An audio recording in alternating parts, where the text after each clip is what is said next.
નમસ્તે વિદ્યાર્થી મિત્રો, વેપારી બેંકના કાર્યો આપણે સમજી રહ્યા છીએ. વેપારી બેંકના મુખ્ય કાર્યો જે 5 હતા એની સમજણ આપણે મેળવી લીધી છે. પણ પ્રત્યેક બેંક પોતાના ગ્રાહકને એ વધારેમાં વધારે સેવાઓ કેમ પૂરી પાડવી એ માટે તત્પર છે. મુખ્ય કાર્યો સિવાય બેંક એવે કેટલાક કાર્યો કરે છે જેનો સમાવેશ આપણે ગૌણ કાર્યોમાં કરીએ છીએ, અને આ ગૌણ કાર્યોના હિસાબે ગ્રાહકોનું ઘણું બધું કામ, ઘણો બધો સમય એ ઓછો થઈ જતો હોય છે. આવા ગૌણ કાર્યો વિદ્યાર્થી મિત્રો આપણે જોઈએ છે. તમારી ટેક્સ્ટબુકમાં 2 જ કાર્યો આપેલા છે, પણ અહીંયા તમને વધારે સરળતાથી સમજણ પડે એટલા માટે આપણે એને 3 ભાગમાં વહેંચ્યા છે. એમાં પહેલા બંને કાર્યો એ ટેક્સ્ટબુકમાં એક જ મથડા નીચે આપેલા છે. વિદ્યાર્થી મિત્રો, પહેલું આપણે કાર્ય જોઈએ છે ગ્રાહકના એજન્ટ તરીકેનું કામ. ગ્રાહક વતી જે કાર્ય કરે છે એવું એજન્ટનું કામ એ બેંક કરે છે. તમારા ઘરમાં ટેલિફોન બિલ આવતું હોય, લાઇટ બિલ આવતું હોય, ટેક્સ બિલ આવતું હોય, વીમાનું પ્રીમિયમ આવતું હોય, એ ભરવાની જવાબદારી એ જે તે વપરાશકર્તાની છે. પણ આ વપરાશકર્તાની બદલીમાં આવા જે બિલો છે એ જ્યારે ગ્રાહક ચૂકવણી કરે છે, ગ્રાહક વતી બેંક ચૂકવણી કરે છે, તો ત્યારે એ ગ્રાહકના એજન્ટ વતી કાર્ય કરે છે. વિદ્યાર્થી મિત્રો, વેપારી બેંક પોતાના ગ્રાહક વતી અનેક કાર્યો કરે છે. એક્ઝામ્પલ તરીકે વીમાનું પ્રીમિયમ ભરવું, ટેલિફોન બિલ ભરવું, ટેક્સ બિલ ભરવું, વીજળીના બિલ ભરવા વગેરેની ચૂકવણી એ પોતે ગ્રાહક વતી કરે છે. કરવેરા ચલણો ભરવાનું કામ એ પણ પોતે કરે છે. જો કંપનીનું એકાઉન્ટ બેંકમાં હોય તો કંપની વતી તેના શેર હોલ્ડરોને ડિવિડન્ડ અને વ્યાજ ચૂકવવાનું કાર્ય પણ કરે છે. કર્મચારીઓને પગાર આપવાનું હોય તો એ પણ એ કાર્ય કરતા હોય છે. એટલે ગ્રાહકના એજન્ટ તરીકેનું કાર્ય એ બેંક કરે છે. બીજું કાર્ય ગ્રાહકને ઉપયોગી સેવાઓ પૂરી પાડવાની. ઘણી વખત ગ્રાહક વેપાર ધંધા સાથે સંકળાયેલો હોય ત્યારે બેંકની મદદની એને જરૂર પડે છે. એમાં પણ જ્યારે આયાત વેપાર અને નિકાસ વેપાર સાથે વ્યક્તિ જોડાયેલો હોય, ભારતનો વેપારી અમેરિકાના વેપારીને ઉધાર માલ વેચવો હોય, અથવા તો અમેરિકાનો વેપારી ભારતના વેપારીને માલ ઉધાર વેચવા માંગતો હોય, તો આ બંને એકબીજાથી અપરિચિત છે, એકબીજાથી અજાણ્યા છે. આ વ્યક્તિને ઉધાર માલ વેચવાથી એ પૈસા ચૂકવશે કે કેમ એ પ્રશ્ન ઊભો થાય ત્યારે જે તે ગ્રાહક વતી એ બેંક એ શાખ પત્ર આપે છે. કોમર્સના વિદ્યાર્થીને ખબર હશે, બીએમાં આયાત વિધિ અને નિકાસ વિધિ એમાં આપણે આ શાખનું પ્રમાણપત્ર સમજી ચૂક્યા છીએ, જેને લેટર ઓફ ક્રેડિટના નામથી ઓળખવામાં આવે છે. પણ અર્થશાસ્ત્રમાં આટલું ડીપમાં જરૂરી નથી. તો વિદ્યાર્થી મિત્રો, અહીંયા બેંક એ શાખનું પ્રમાણપત્ર આપે છે કે જેને તમે માલ આપવાના છો ઉધાર, એ તમને નાણાં ચૂકવશે કે કેમ એ પ્રમાણે શાખનું પ્રમાણપત્ર એ બેંક ગ્રાહક વતી આપે છે. કેટલીક વખત એ પોતે પોતાના ગ્રાહક વતી બાંહેધરી આપે છે. બંને ભારતના જ વેપારી હોય, માલ ઉધાર ખરીદી કરવાની હોય, ઉધાર વેચાણ કરવાનું હોય, ત્યારે જે તે વેપારી એના નાણાં ચૂકવશે કે કેમ એની બાંહેધરી પણ એ બેંક પોતે આપતી હોય છે. જો કંપની હોય તો શેરનું વેચાણ જ્યારે થાય છે ત્યારે એ શેર નહીં ખરીદાય તો બેંક ખરીદી લેશે એવી બાંહેધરી પણ એ બેંક એના વતી આપતી હોય છે. એટલે શાખનું પ્રમાણપત્ર આપે છે બાંહેધરી આપે છે અને સૌથી મહત્વનું કાર્ય તમારા ઘરમાં તમારા મમ્મીના દાગીના, ઘરના દસ્તાવેજ એ આપણે અત્યારે ઘરમાં રાખતા નથી. મોટે ભાગે કિંમતી વસ્તુઓ, દાગીના, અગત્યના દસ્તાવેજ એ આપણે બેંકના લોકરમાં મૂકી આવીએ છીએ. એટલે લોકરની સુવિધા, જેને સેફ ડિપોઝિટ વોલ્ટ એના નામથી ઓળખવામાં આવે છે, તમે ભાડું ભરો એટલે તમને લોકર એ આપે છે. એમાં તમે તમારા દાગીના, કિંમતી દસ્તાવેજો એ રાખી મૂકે છે. એટલે અન્ય સેવા ઉપયોગીમાં શાખનું પ્રમાણપત્ર, બાંહેધરી આપવી અને લોકરની સુવિધા આપે છે. વિદ્યાર્થી મિત્રો, આ બંને પહેલા તમે લખી લો. ટાઇટલ આપો, વેપારી બેંકના ગૌણ કાર્યો. વેપારી બેંકના ગૌણ કાર્યો. પહેલું લખો, ગ્રાહકોના એજન્ટ તરીકેનું કાર્ય. ગ્રાહકોના એજન્ટ તરીકેનું કાર્ય. એમાં લખો ઝડપથી, વેપારી બેંક પોતાના ગ્રાહક વતી અનેક કાર્યો કરે છે. સેકન્ડ લાઈનમાં, વીમાનું પ્રીમિયમ અલ્પવિરામ કરતા જજો. ટેલિફોન બિલ, વીજળીના બિલ વગેરેની ચૂકવણી ગ્રાહક વતી કરે છે. સેકન્ડ લાઈનમાં, કરવેરાના ચલણો ભરવાનું કાર્ય કરે છે.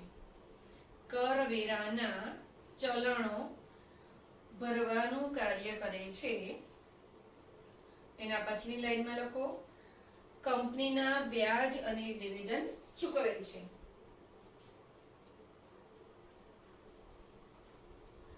ચાલો 2 નંબરનું ટાઇટલ આપો, ગ્રાહકને ઉપયોગી સેવાઓ પૂરી પાડવાનું કાર્ય. એમાં લખો,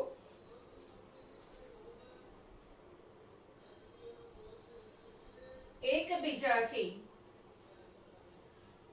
અજાણ્યા આયાતકારોને અને નિકાસકારોને શાખનું પ્રમાણપત્ર આપે છે. સેકન્ડ લાઈનમાં, કેટલીક આર્થિક પ્રવૃત્તિઓ માટે બેંક બાંહેધરી આપે છે. અંડરલાઈન કરતા જજો. શાખના પ્રમાણપત્ર નીચે, બાંહેધરી એની નીચે. ચાલો નેક્સ્ટ લાઈનમાં લખો, મહત્વના દસ્તાવેજ અલ્પવિરામ કરજો, કિંમતી વસ્તુઓ, દાગીના વગેરે સાચવવા માટે બેંક સેફ ડિપોઝિટ વોલ્ટ. અઘરું લાગે તો ખાલી લોકર લખો. લોકરની સુવિધા આપે છે. ચાલો આ બાજુ ધ્યાન આપો. ત્રીજું ગૌણ કાર્ય, આધુનિક સેવાઓ પૂરી પાડવાનું કાર્ય. બદલાતા સમય સાથે બેંકોની કામગીરી એમાં પણ નવીનીકરણ આવતું જાય છે. વિદ્યાર્થી મિત્રો, તમારા પેરેન્ટ્સને ઘરે પૂછજો કે 10 વર્ષ પહેલા, 5 વર્ષ પહેલા પૈસા ઉપાડવા હોય અથવા તો મૂકવા હોય તો શું કરવું પડતું? બેંકમાં રૂબરૂ જવું પડતું. જવાનો સમય, આવવાનો સમય બગડતો હતો. પણ બેંકો હવે આધુનિકતા સાથે કદમ મિલાવે છે. વિધિન એ ફ્યુ મિનિટ્સમાં તમે તમારા પૈસા, તમારું ફંડ ટ્રાન્સફર કરી શકો છો. એક વ્યક્તિના ખાતામાંથી અન્ય વ્યક્તિના ખાતામાં કે કોઈ પણ પ્રકારનું ઇકોનોમિકલી ડેવલપમેન્ટ ટ્રાન્ઝેક્શન તમે ઘણી ઝડપથી કરી શકો છો. વિદ્યાર્થી મિત્રો, બદલાતા સમય સાથે બેંકોની કામગીરીમાં સતત નવીનીકરણ થતું જાય છે. નવીનીકરણમાં આપણે જોઈ લઈએ છીએ ચલણ કે ચેક વાપર્યા વગર તમારે પૈસા ઉપાડવા હોય તો ચલણ કે ચેક વાપર્યા વગર એક બેંકના ખાતામાંથી બીજી બેંકના ખાતામાં ઝડપથી મિનિટોમાં નાણાંની ઇલેક્ટ્રોનિક ટ્રાન્સફર થઈ શકે છે. ઇન્ટરનેટની મદદથી તમે તમારું ફંડ એ ખૂબ જ ઝડપથી ટ્રાન્સફર કરી શકો છો. એક બેંકમાંથી બીજી બેંકમાં, એક વ્યક્તિના ખાતામાંથી બીજી વ્યક્તિના ખાતામાં. આવી ઇલેક્ટ્રોનિક ટ્રાન્સફર માટે નિફ્ટ અને આરટીજીએસ આ બંને સેવાઓ એ બેંક આપે છે. બંનેના ફૂલ ફોર્મ એ હું તમને લખાવી દઉં છું. નિફ્ટ માટે નેશનલ ઇલેક્ટ્રોનિક ફંડ ટ્રાન્સફર અને real time gross settlement RTGS માટે એ આ બંને સુવિધાઓ આપવામાં આવે છે. આ બંને સુવિધાઓ કોર બેન્કિંગના લીધે એ વિદ્યાર્થી મિત્રો એ શક્ય બની છે. કોર બેન્કિંગમાં જોઈ લઈએ તો centralise online real time exchange આ બધાના ફૂલ ફોર્મ હું તમને લખાવી દઉં છું. ઇન્ટરનેટ બેન્કિંગ તેમજ મોબાઈલ બેન્કિંગ જેવી સુવિધાઓ દ્વારા ગ્રાહક પોતાના ખાતાની બધી વિગતો બેંકમાં ગયા વગર પોતાના કમ્પ્યુટર કે મોબાઈલ ફોન પર ઘરે બેઠા મેળવી શકે છે. પહેલા તમારે તમારા ખાતાનું બેલેન્સ જાણવું હોય તમારે પાસબુક ભરાવા રૂબરૂ બેંકમાં જવું પડતું. હવે તમે તમારા કમ્પ્યુટર કે મોબાઈલમાં આ વિગત જાણી શકો છો. એટલે ટૂંકમાં કહી શકાય કે નેટની મદદથી એ તમે તમારા બધા જ વ્યવહારો કમ્પ્યુટર અને મોબાઈલ મારફત કરી શકો છો. વસ્તુઓની ઓનલાઈન ખરીદી એ તમે કરી શકો છો. એની સાથે સાથે રેલવે અને એરની ટિકિટો પણ બુક કરાવી શકો છો. વધારે આગળ વધી અને જો તમારે ટુરિંગમાં બહાર જવું હોય તો હોટલનું બુકિંગ છે અથવા તો ક્યાં કયા સ્થળે કેટલા દિવસ રોકાણ કરવું વગેરેનું ટાઈમ મેનેજમેન્ટ તે તમે કરી શકો છો. પહેલા રેલવેમાં જવું હોય તો કાં તો જવાના સમય પહેલા અડધો કલાક પહેલા જવું પડતું અથવા તો આગલે દિવસે જઈને ટિકિટ બુક કરાવવી પડતી. હવે વિદ્યાર્થી મિત્રો એવું નથી. તમે નેટની મદદથી અને બેન્કિંગ વ્યવહારો દ્વારા તમે આ રીતે ટ્રાન્ઝેક્શન કરી શકો છો. તમારા ખાતામાંથી જ એ તમે જે પણ ખરીદી કરો છો તેને નાણાં કપાય છે. તમે કોઈ ટિકિટો બુક કરાવી હોય તો પણ તમારા જે તે ખાતામાંથી એ લોકો કરી આપતા હોય છે.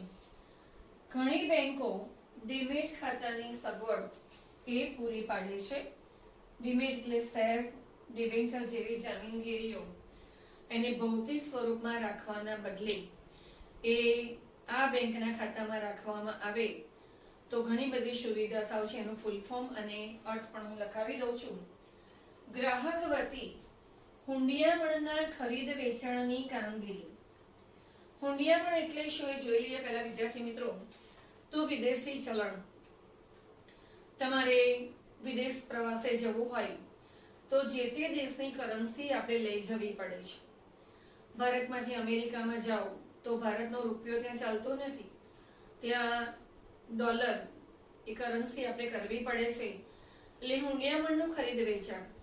જો તમે વેપાર સાથે સંકળાયેલા હોય, તમે અમેરિકામાં માલ વેચ્યો છે તો તમને ડોલરમાં પૈસા મળશે. એને આપણે રૂપિયામાં કન્વર્ટ કરવા હોય તો પણ એ માત્ર ને માત્ર બેંકના માધ્યમથી જ થઈ જતું હોય છે. લખો વિદ્યાર્થી મિત્રો. આધુનિક સેવાઓ પૂરી પાડવાનું કાર્ય ઝડપથી લખજો. એમાં લખો બદલાતા સમય સાથે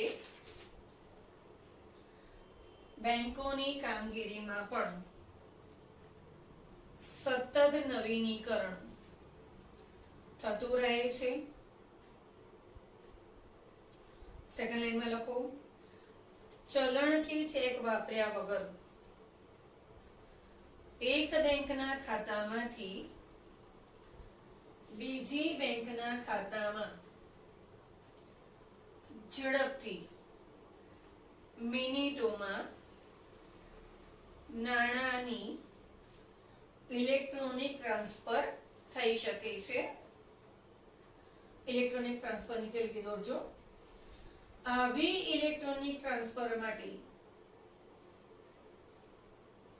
નિફ્ટ NEFT કેપિટલમાં લખવાનું છે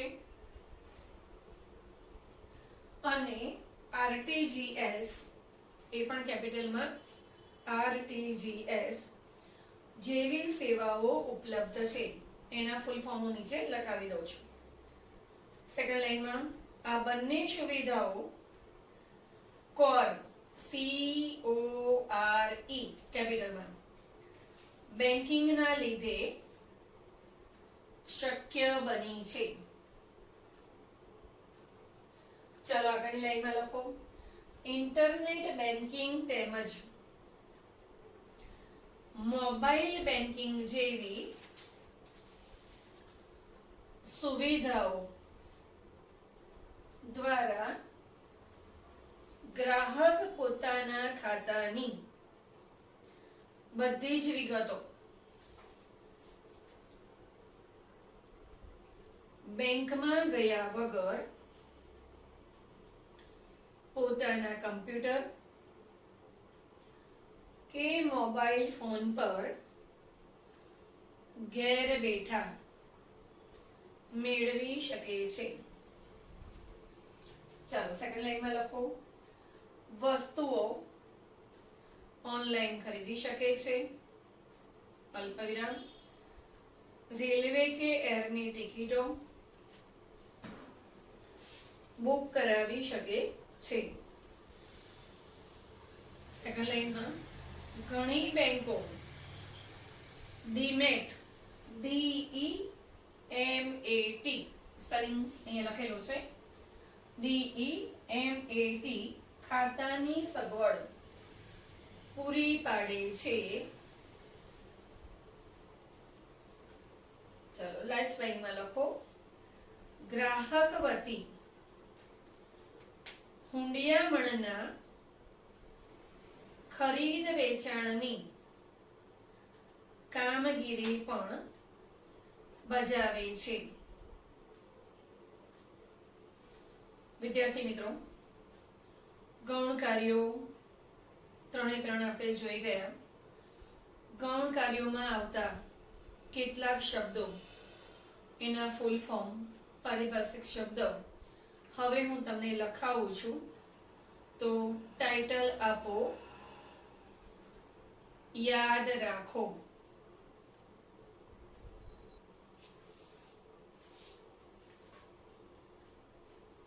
વિદ્યાર્થી મિત્રો,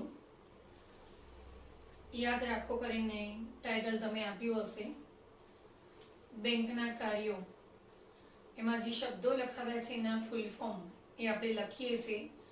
પરીક્ષામાં 1 માર્ક્સમાં એ આવું ફૂલ ફોર્મ પૂછી શકાય. ચાલો આ બાજુ ધ્યાન આપો. યાદ રાખો એને પહેલું લખીએ છીએ નીટ. સમજાવ્યું ત્યારે હું બોલી હતી નેશનલ ઇલેક્ટ્રોનિક ફંડ ટ્રાન્સફર. લખો, સાથે સાથે લખતા જાઓ ઝડપથી.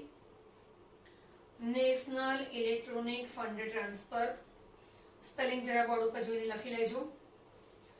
બીજું RTGS real time gross settlement.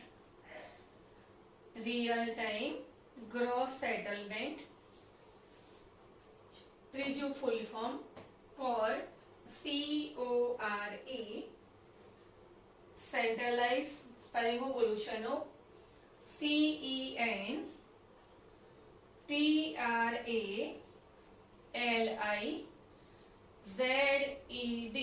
Centralise. Online, online નો સ્પેલિંગ તમને આવડશે. Real time REALTIME exchange EXCHANGE. ફરી બોલું છું. CORE centralize online real time exchange. Demat પૂછાતું નથી પણ છતાં પણ લખ્યું છે ડીમટીરિયલાઇઝ એકાઉન્ટ. સ્પેલિંગ લખો DEMATLISE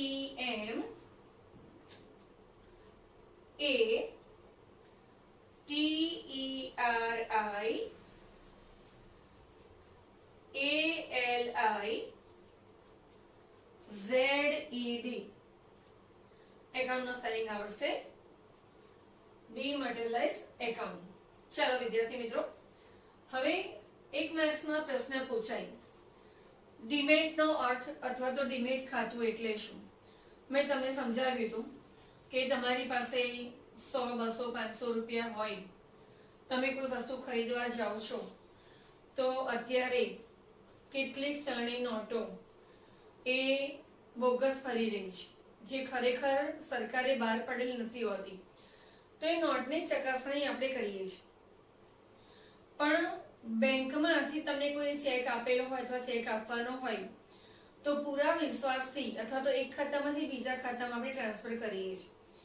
એમ શેર, ડિબેન્ચર, બોન્ડ જેવી જામીનગીરીઓ પહેલા આપણે ખરીદતા ત્યારે એની હાર્ડ કોપી એ આપણને આપવામાં આવતી હતી કે તમે રિલાયન્સના શેર 100 ખરીદ્યા છે તો તમને એનું પ્રમાણપત્ર આપવામાં આવે.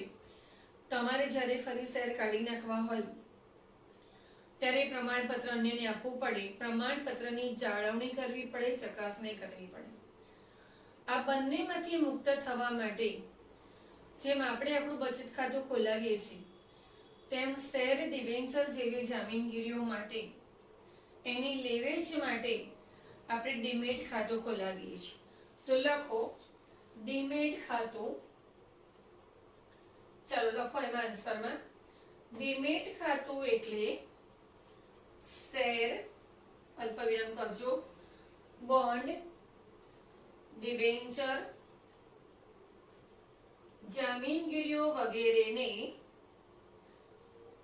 ઈ સ્વરૂપે, ઈ એટલે ઇલેક્ટ્રોનિક, ઈ સ્વરૂપે સાચવવા માટેનું ઇલેક્ટ્રોનિક ખાતું. જ્યાં તમે લેવેચ કરો એ તમારા ખાતામાંથી પ્લસ માઇનસ થઈ જાય છે. ચાલો વિદ્યાર્થી મિત્રો, આ બાજુ ધ્યાન આપો. ચેપ્ટરમાં ખૂબ જ ઝડપથી આપણે આગળ વધી રહ્યા છીએ. બેંકોનું ચેપ્ટર ભણીએ છીએ. ભારતમાં વેપારી બેંકોનું અસ્તિત્વ. વિદ્યાર્થી મિત્રો, વેપારી બેંક એનો અર્થ આપણે જોયું, કાર્યો જોઈ ગયા. વેપારી બેંકો વ્યક્તિની માલિકીની પણ હોઈ શકે અને સરકારની માલિકીની પણ હોઈ શકે, એટલે કે ખાનગી માલિકીની અને જાહેર માલિકીની હોઈ શકે. બીજું જોઈએ તો 1991 ના આર્થિક સુધારા પછી, ઇકોનોમિક્સમાં આપણે 11માં ભણી ગયા છીએ, યાદ કરો, ઉદારીકરણ, વૈશ્વિકીકરણ અને ખાનગીકરણ. 1991 ના આર્થિક સુધારા પછી આપણા દેશમાં ઘણી બધી આંતરરાષ્ટ્રીય બેંકો પ્રવેશી. કેટલીક બેંક જેવું કાર્ય કરતી પેઢીઓ એનો પણ ભારતમાં પ્રવેશ થયો. તમે BMI કંપની છે, SMI કંપની છે, આ બધી જુઓ તો ઘણી બધી પેઢીઓ એ બેંકોની કામગીરી જેવી કામગીરી કરે છે.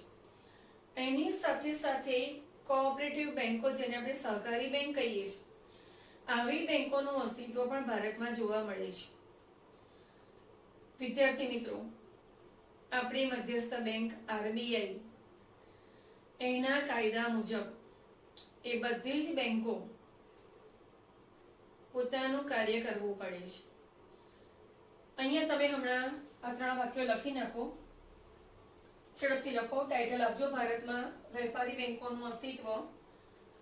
પ્રશ્ન પૂછાતો નથી આવતો, પણ તમારી ટેક્સ્ટ બુકમાં છે એટલે આપણે લઈ લઈએ છીએ.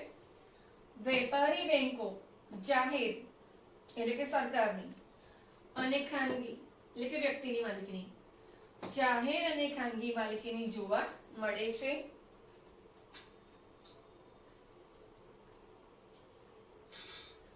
ચાલો સેકન્ડ લાઈનમાં લખો 1991 ના આર્થિક સુધારા પછી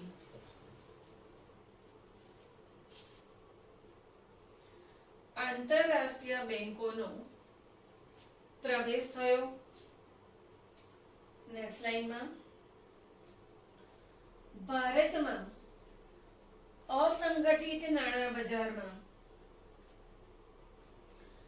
બેંક જેવા કાર્યો કરતી પેઢીઓ પણ જોવા મળે છે. એના પછી લાઈનમાં લખો સહકારી બેંકોનું અસ્તિત્વ પણ જોવા મળે છે. ચાલો વિદ્યાર્થી મિત્રો, એક નાનકડો પોઈન્ટ આપણે જોડે જોડે લઈ લઈએ છીએ અને પરીક્ષામાં પૂછાય એવો પ્રશ્ન, શેડ્યુલ બેંકો કોને કહેવાય, શેડ્યુલ બેંક એટલે શું અને શેડ્યુલ બેંકોનું વર્ગીકરણ. વિદ્યાર્થી મિત્રો, બેંકોનું કામ કરતી જે પણ પેઢી સંસ્થા છે એને મધ્યસ્થ બેંક આરબીઆઈ એના નીતિ નિયમોનું પાલન કરવું પડે છે. વિદ્યાર્થી મિત્રો, આપણે ચર્ચા કરી રહ્યા છીએ શેડ્યુલ બેંકો. ભારતમાં રહેલી બધી જ બેંક એણે આરબીઆઈના નીતિઓનું પાલન કરવું પડે છે. આરબીઆઈના નીતિ નિયમ મુજબ જ તેની સ્થાપના કરવી પડે.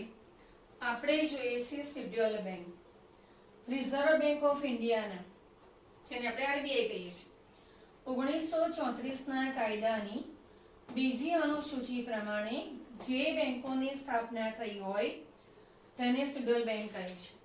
કયા કાયદા મુજબ? 1934ના કાયદાની કઈ અનુસૂચિ? બીજી અનુસૂચિ મુજબ જે બેંક સ્થપાઈ હોય, જે બેંક પ્રવેશી હોય તેને આપણે કહીએ છીએ શેડ્યુલ બેંક. નાનકડો 2 લીટીનો જવાબ છે, આપણે લખીએ છીએ પછીથી. હવે જોઈએ છે શેડ્યુલ બેંકોનું વર્ગીકરણ. શેડ્યુલ બેંકોને 2 પ્રકારમાં વહેંચી શકાય: વેપારી બેંકો, સહકારી બેંકો. અહીંયા સહકારી બેંકોના કોઈ પ્રકાર નથી, પણ વેપારી બેંકના 4 પ્રકાર એમણે પાડેલા છે. પહેલો પ્રકાર જાહેર વેપારી બેંકો, બીજો પ્રકાર ખાનગી ક્ષેત્રની વેપારી બેંક અને ત્રીજો ભારતમાં કામ કરતી વિદેશી બેંક. ચોથો પ્રકાર છે પ્રાદેશિક ગ્રામીણ બેંકો. વિદ્યાર્થી મિત્રો, બહુ સમય આપણે વ્યતીત નથી કરતા, ઝડપથી તમે લખો છો. લખો શેડ્યુલ બેંકો. રિઝર્વ બેંક ઓફ ઇન્ડિયાના, તમે આરબીઆઈ લખશો તો પણ ચાલશે. રિઝર્વ બેંક ઓફ ઇન્ડિયાના 1934ના કાયદાની બીજી અનુસૂચિ પ્રમાણે જે બેંકની સ્થાપના થઈ હોય તેને શેડ્યુલ બેંક કહેવાય છે. અંડરલાઈન કરજો 1934 ની નીચે અને બીજી અનુસૂચિ પ્રમાણે. ચાલો, એના પછીનું ટાઇટલ આપો શેડ્યુલ બેંકનું વર્ગીકરણ. એમાં આ રીતે આપણે સેન્ટરમાં લખીએ છીએ શેડ્યુલ બેંક. ચાલો 2 ભાગ પાડો એના. પહેલા ભાગમાં લખો વેપારી બેંકો, બીજા ભાગમાં લખો સહકારી બેંકો. હવે જો તમે આ રીતે લખતા બધું ભેગું થઈ જતું હોય તો 1, 2, 3, 4 નંબર પણ તમે આપી શકો છો, પણ આપણે જે પ્રમાણે ટેક્સ્ટબુકમાં જે પ્રમાણે ડ્રો કર્યું છે વેપારી બેંક, એને 4 ભાગમાં આપણે વર્ગીકરણ કર્યું છે. પહેલા ભાગમાં લખો જાહેર ક્ષેત્રની વેપારી બેંકો,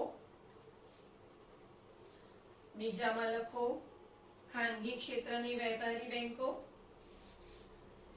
ત્રીજામાં લખો ભારતમાં કામ કરતી વિદેશી બેંકો અને ચોથામાં પ્રાદેશિક ગ્રામીણ બેંકો. વિદ્યાર્થી મિત્રો, હોમ લર્નિંગનો 5મો વિડિયો આપણે અહીંયા પૂર્ણ કરીએ છીએ. ખૂબ જ ઝડપથી આપણે સિલેબસ તરફ આગળ વધી રહ્યા છીએ. વિડિયો 6માં આપણે ફરીથી મળીએ છીએ આગળનો અભ્યાસ પૂરો કરવા માટે. અસ્તુ. જય હિન્દ.